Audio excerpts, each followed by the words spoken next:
Glad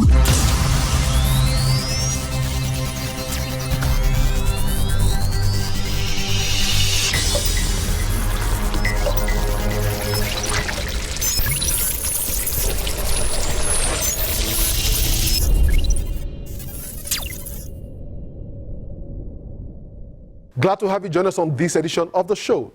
Our world has changed drastically and would likely continue to change post the COVID pandemic. My guest on the show takes a closer look at the role of technology, big data, and sectors that might win big irrespective of the challenges ahead. That's on the interview segment. But first, we'll kick off the show with some tech news and updates. This is Tech Trend, and I'm Chukwemeka Agbata.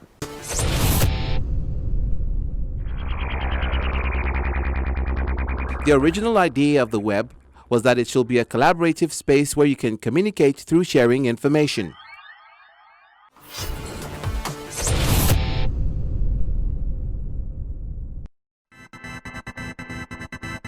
Recent statistics from the World Health Organization say coronavirus is the first pandemic in human history that has triggered the use of technology and social media on a large scale to keep people safe, productive, and connected while being physically apart.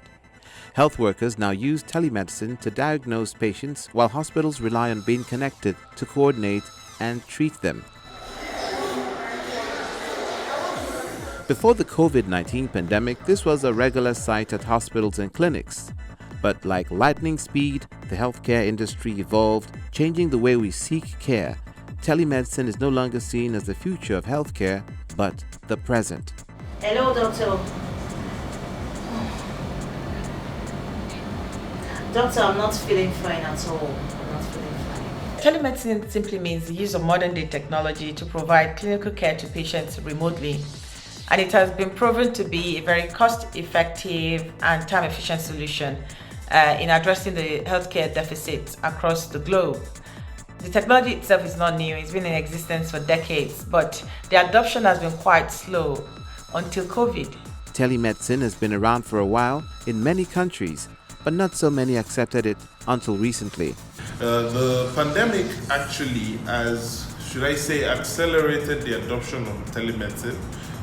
With our platform, for example, during the pandemic, almost all the services we've done have gone from offline, which we used to do before, to mostly online services. Before the pandemic, a lot of people were quite skeptical about the use of telemedicine, especially professional bodies and a lot of older physicians and healthcare professionals. However, the tide is kind of changing with regards to the fact that people are coming to see that most of the clinic visits that we kind of go for endlessly can be cut out by using telemedicine. So if it is itchy, we give something for the itchiness. The ketoconazole shampoo is not treating it as a fungal infection.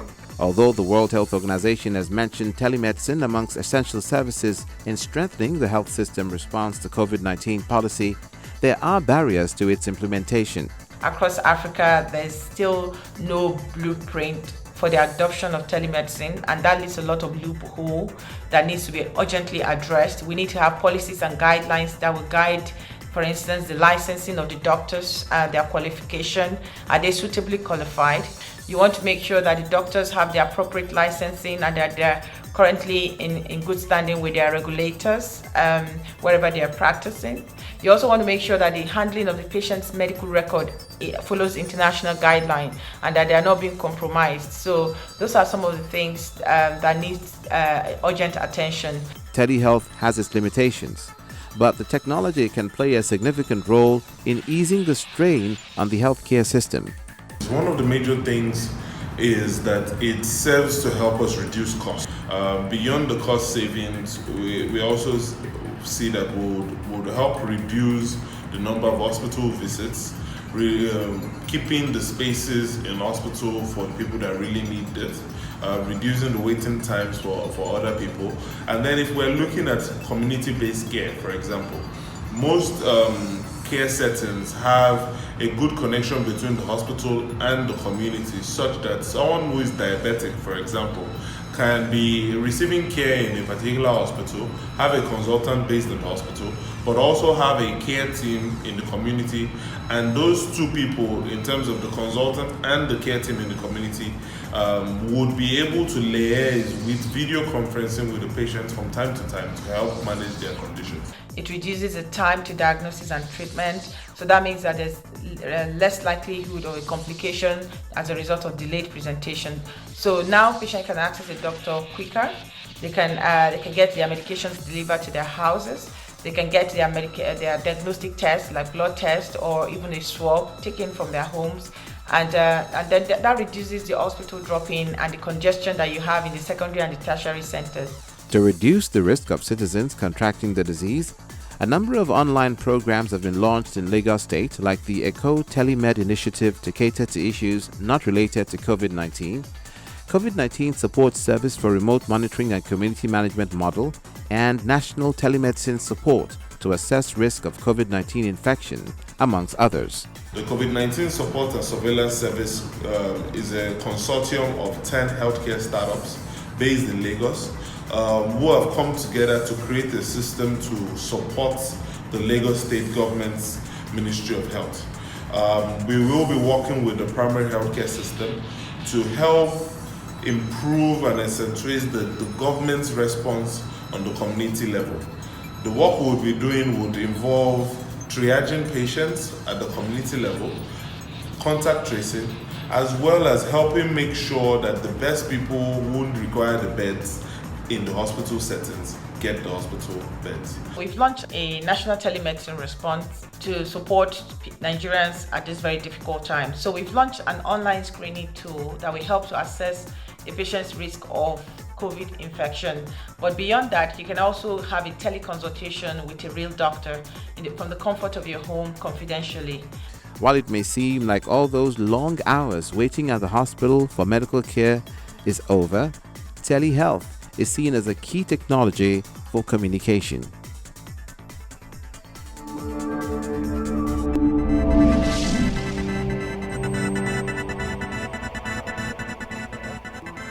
A demo version of the German coronavirus contact tracing app has been presented on an open source platform. The barrier-free app, which is available on a voluntary basis, will be available in German and English and will provide behavioral tips in addition to the status of the risk assessment.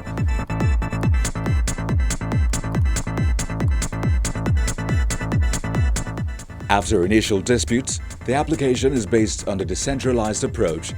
Contact data is only stored on the mobile phone. Ja, das ist ganz wichtig. Die App ist It's very important that the Corona app is one tool out of many possibilities to fight the coronavirus. The app solves the contact tracing problem. For example, if you take the train this morning from Waldorf to Mannheim, 3 days later you test positive COVID-19, and the question is, who did you have contact with? It's impossible to know that about the train as there are many people you don't know personally. The advantage of the app is that most of us have iPhones with us, and you can warn your contacts on the train if they also use the app by using your devices and completely anonymous.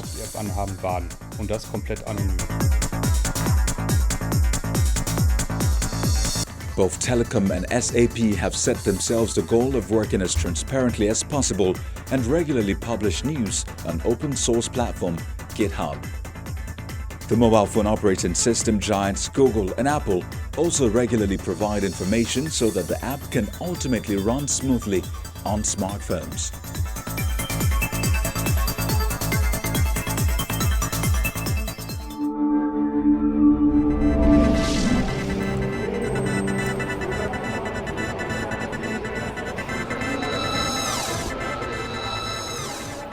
Robots that speak more than 53 languages, detect fever, and determine if people are wearing face masks properly have been rolled out in Belgium as a first line of control in hospitals and shops. So after filling out 3 questions on the website or on the kiosk at the entrance, I got this QR code and I can scan it. People arriving at the University Hospital Antwerp will answer a few questions online or at an interactive kiosk. The robot will scan a QR code they receive, review their answers, check their temperature, and determine if they are wearing a face mask properly.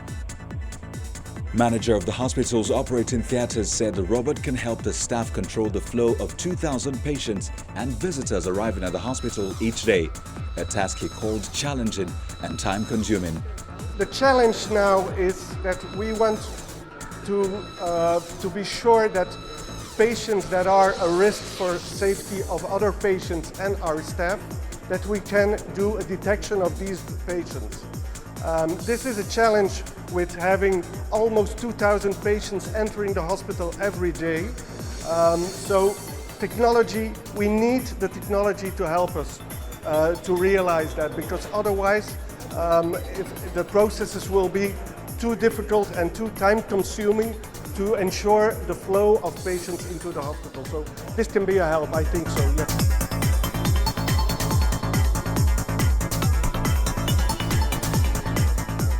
Fabrice Goffin, the chief executive of Belgium-based Zorobot, said his robots had been in hospitals, care homes and hotels since 2013, but had now found a new role.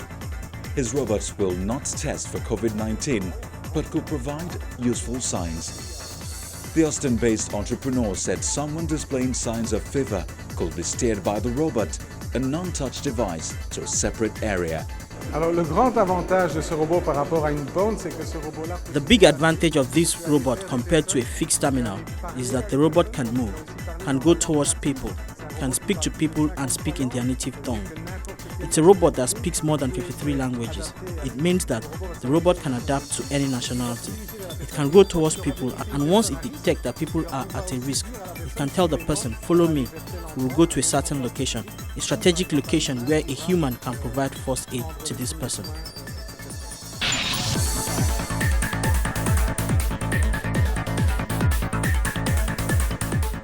The robot has also been put at the entrance of a Belgian computer store that already uses similar robots to provide product information to customers. Wendy Van Acker, the shop's marketing manager, said the robot's presence helps reassure people that it's safe to go to the shop after the lockdown.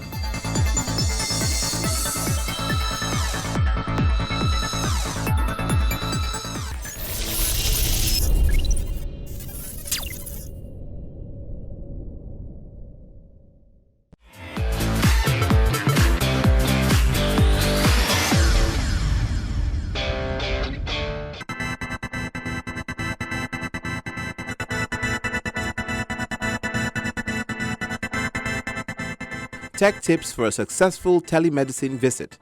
Here's a checklist to ensure healthcare providers and patients get the most out of telemedicine video visits that's free of technical glitches and communication issues. Use a high-quality webcam and test it. You need to use a good camera if you really want to replicate the feeling of an in-person interaction. Patients will feel more comfortable and respond more positively to the visit if they can see your face clearly. Of course, you need to make sure your patient is using a webcam that's sufficient as well. Set up the camera at eye level. Whether you're using an integrated or external camera, try to set things up so that the camera is approximately eye level. This will make it easy for eye contact with the patient and ensure they feel that you're engaging with them. Use quality sound equipment. Most computers and high-quality cameras have a decent built-in microphone and speakers. Test yours using a sound recording program on your computer or by doing a call or video chat with a friend. Use a wired internet connection. A Wi-Fi connection can be fine for a virtual visit, but plugging your computer directly into the internet with a wired Ethernet cable is a better option. Close unnecessary programs. Before starting a virtual visit, close as many unnecessary programs as possible. Having too many other things running on your computer or device can strain its memory and reduce the quality of your video chat. Set up a dedicated space for virtual visits. Although virtual visits lets you work from just about anywhere, but it's best to have a dedicated space set up for doing them. This might be in your office, at work, or a home study. Set up the necessary equipment, check the lighting and noise level, and get the space all ready to go, so that you know right where to go to when you have a virtual visit with a patient. Adjust the lighting. Before you start a virtual visit, test out the lighting and check if there's anything that needs to be adjusted. Set your notifications. Most platforms for virtual visits have a notification system that lets you know when a patient is ready to see you. Decide which communication methods works best for you and your office workflow, and make sure to set them up.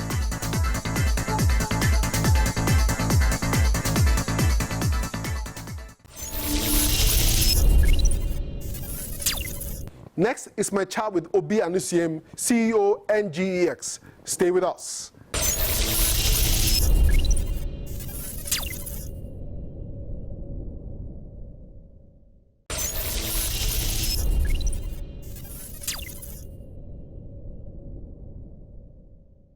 Obina, glad to have you on Tech Trends today. Thank you. Thank you for having me. So tell me, what is your opinion of technology in a COVID era? I think number one, technology now rises to the surface, right? So now everybody becomes more technology aware, because if you're keeping distance, then technology helps you shorten that distance, either through communication, especially through communication, right? And then effectiveness, you see people ordering food, using technology. People, telemedicine is hot now. WhatsApp, Zoom, Facebook Messenger, Google Meet, all those are now popping up, right? And becoming much more top of mind for a lot of people. So where does that leave countries that weren't prepared for the reality of today? Well, I think the countries have to do a lot more catching up, right? So you now have to run twice as fast and then be more creative. Maybe you don't necessarily run in a straight line to chase everybody else that's been running for 10 minutes ahead of you. Maybe you run across the field. So I think, if we use something like Nigeria as an example, right, you can see the shortcomings where being able to continue children's education using technologies has become very challenging, right? So I would think, we've got to step backwards and first look at what exists that is efficient, right, that you can ride on and at least get to the most people while you try to build out some of the technology infrastructure that should actually be in place right now. Yeah, because most of the brands, I mean, if a country like Nigeria was prepared for this, we probably will be thinking of how to earn foreign exchange from some of the services we are offering that is being offered today. But then, what's your word of encouragement for startups that have been building with little or no support? Well, I know you said words of encouragement, but maybe this might not come across as encouragement. But first, it's like the help is not coming from anywhere. You have to figure it out yourself. Even the government doesn't have money right now, so and a lot of those funds, grants and all that, are really going to dry up. And even if the money is available, a lot of people will still be focused on, first of all, keeping the office running, right? So I think for me, for startups, I think the main thing is really to step back for a minute and try to anticipate what a post-COVID era would look like. But I like to know, obviously some startups will have to pivot to certain kind of area, but what industries would you place your bet on post-COVID? In which environment though? Nigeria. Nigeria, you want healthcare? I think everybody now sees and understands how terrible the healthcare situation is. And I think those startups that will be able to come in and use technology to close the gap, so for example, today, I think telemedicine has a big chance in Nigeria, right? Maybe not as broad as, one would expect, but I think, there are a lot of people who would now want to sit at home and be able to have proper consultations with their doctors, The other thing I think would also be good would be logistics. I think the logistics market in Nigeria is still very shallow. It's not as deep as it should be, especially on the consumer side. So if you look at food delivery, right? I've seen some people having conversations around, e-commerce in the US versus say e-commerce in Nigeria. And you looked at, in the US, when they shut down, the e-commerce companies were given the essential services label and they were able to operate. And so you had the food delivery companies, Amazon and all that, doing very well in this pandemic because everybody is staying home.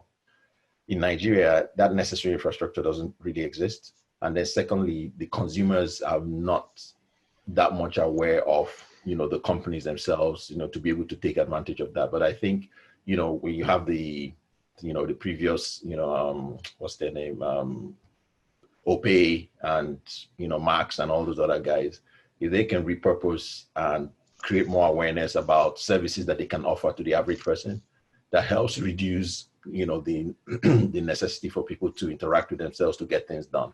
I think there's a big opportunity there. All right, you are a data expert, someone who does a lot of things around data. How important is data in the post-COVID world? Data is very important pre-COVID, during COVID, and post-COVID, because I mean, if you look at look at Nigeria, right? You look at an example and they come in and they tell you, I mean, the humanitarian affairs minister will say, we're giving out, 31 million in this state or whatever. And people are asking, who are you giving it to? And the truth is, nobody knows, right? They say they have a list and all that, but truly, those kind of things should not be proprietary, right? I mean, it's something like a database should be accessible, even if it's not it can be anonymized, right? I should be able to look at if a database exists and you say, let me pick out a state, I should be able to say how many of them are under the age of 18. How many are between 40 and 45? Those kind of things should not be hidden. But because you don't have the data readily available, there's not a lot of transparency. Because you don't have a lot of transparency, then there's a lot of mistrust, right? So even from a government standpoint, you can see how just even having data and sharing the data, at least helps reduce the tension within the populace. But on its own, if you look at data, for what it does, which is informed decisions, right? When you're able to come in and say, okay, we want to share palliatives to the older population, right, or to the vulnerable population. How do you do it? What typically happens is people come out and say, okay, I know this person that lives down the road, right, and then I give it to you, and then you go give it to the person. Again, it creates a lot of inefficiencies. On the external side, even people who want to help need transparency, right? There have been a lot of efforts to recruit the diaspora to support efforts in Nigeria. A lot of times, most people don't want to participate because there's no transparency. It's like, if I donate my money, how am I sure it's not going into somebody's pocket, right? So even if you just have a map that shows these are the places that need help, this is where the money is going, and you can do a breakdown by how the money was spent and all that. Again, data in this case leads information, which leads to lower mistrust and all that. So just even from a communication standpoint, which during this pandemic period, right, it has become one of the key things, right? Communication is key. We see a lot of misinformation flying around. Now, if you go post-COVID, you now realize that we don't even know what's going on. So, for example, healthcare. When they started shutting down the borders, people realized that we didn't know how many ventilators were in Nigeria, right? And if you don't know how many ventilators are in your country, then how can you ask for help, right? Do you say, I have 2 and I need 10, or do I have, so some, I think, I know a company or a group went out and made an effort to go around the states to count them. Now, but those are the kind of things that should be readily available, right? How many hospitals, how many clinics, how many nurses, how many, if we look at so we take the states with the highest number of COVID cases, Kano and Lagos, right? How many hospitals are there? How many experts are there? How many how many herbal doctors are even there? We have none of this, So again, it's like without data, you're just running around like a chicken with his head cut off, right? I mean, the reality is that we've got to fix the country. I mean, this is a very good opportunity, and technology sort of gives us that opportunity when we fuse it with innovation, education. Let's just hope that someone is listening among the policymakers. For the startups, I think the startups are trying to build, and they just need support. What would be your final word in this moment? I'll say, look, no matter what it is, we're all in it together, right? I mean, I agree, the policymakers, the leaders, they're at the top and they have their own responsibilities and they're expected to take us forward. But we too have our own responsibilities, right? We need to also learn who to hold accountable and when to hold people accountable. Everything does not end with one person, right? You look around yourself, and this is again going back to data. If you look around yourself, you need to be able to figure out for the issues you are facing, who is meant to be accountable. and figure out how to hold that person accountable. Everything doesn't stop with Buhari, right? We run a federal system, and the Constitution gives the rights. We run a representative government, and we need to learn how to figure out who our representatives are and hold them accountable to make sure that they're delivering what we expect them to deliver. Obi, I want to thank you for being with me on the program today, and please stay safe, and I wish you all the very best. Thanks, and you too.